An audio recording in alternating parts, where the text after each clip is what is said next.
So I want to tell the story about how I fell in love with image processing because I was shocked by how interested I became in the topic. Um, so the story starts in college.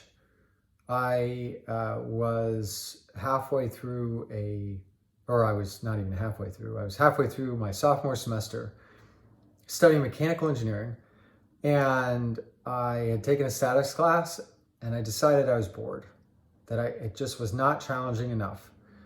And so I decided to switch into electrical engineering because I thought that'd be more challenging. But at my school, the classes went in a cycle. So switching mid-semester meant you had to wait until the following year to take your fall classes. And all of those classes were all the prereqs for the later classes.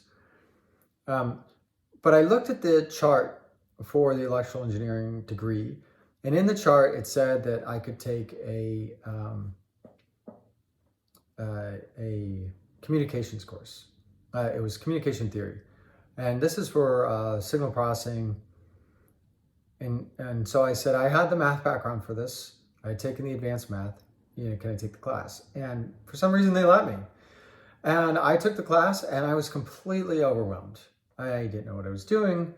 I didn't quite understand the concepts. I was able to push through and be successful and learn, but it was definitely a challenge. And then when the fall semester approached, I decided to take a lot of classes. I had mapped out how I was going to finish this degree plus a master's and get a double major in math and finish this on time in 4 years.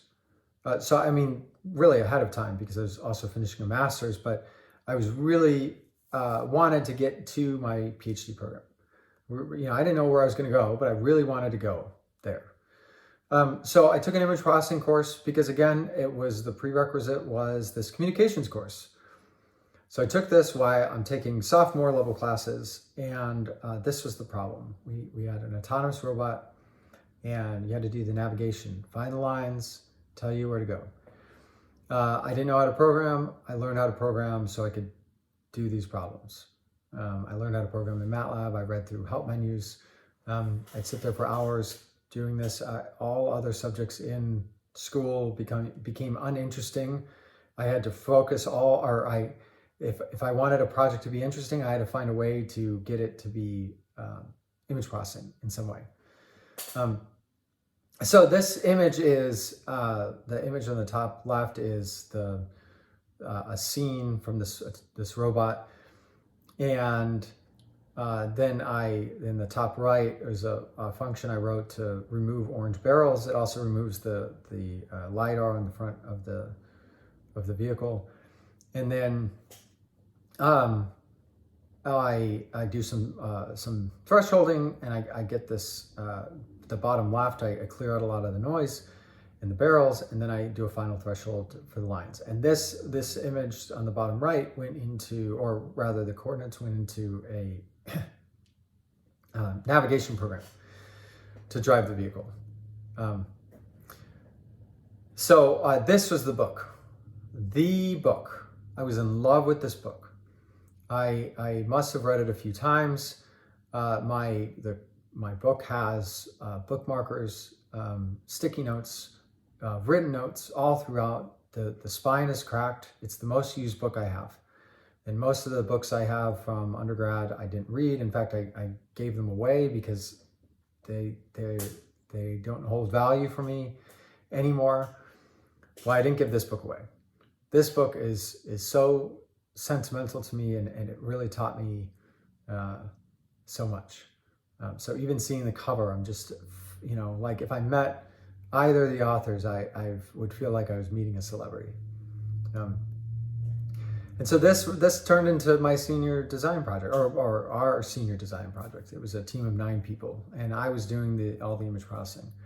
And I was working, like 40 hours a week on refactoring the code and getting it to run real time. And this was where we only had a single processor.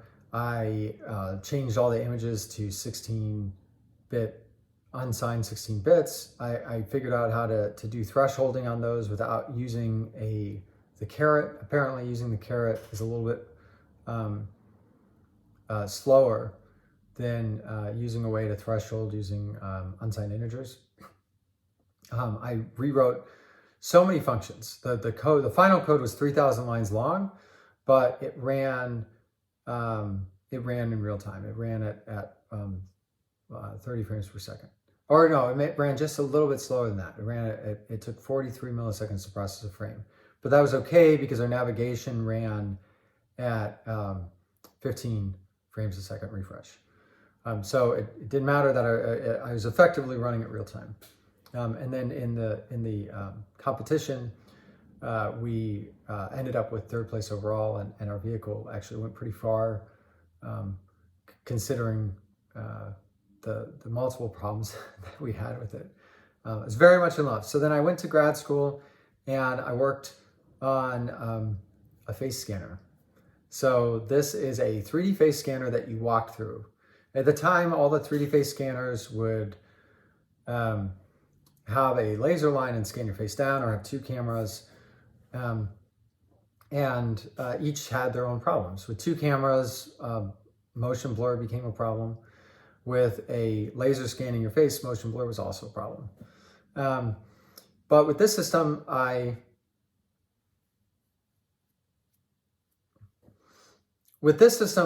used lasers to form a light screen here, and you walk through it, and I had two cameras that were looking at your face, and then one camera on the side that was tracking your face.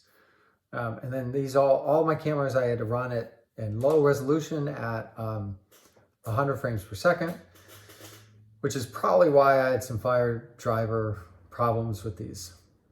So you'd walk through, and I'd get multiple images, and I'd synchronize the images, and I'd put them together, and I'd form a 3D image of your face.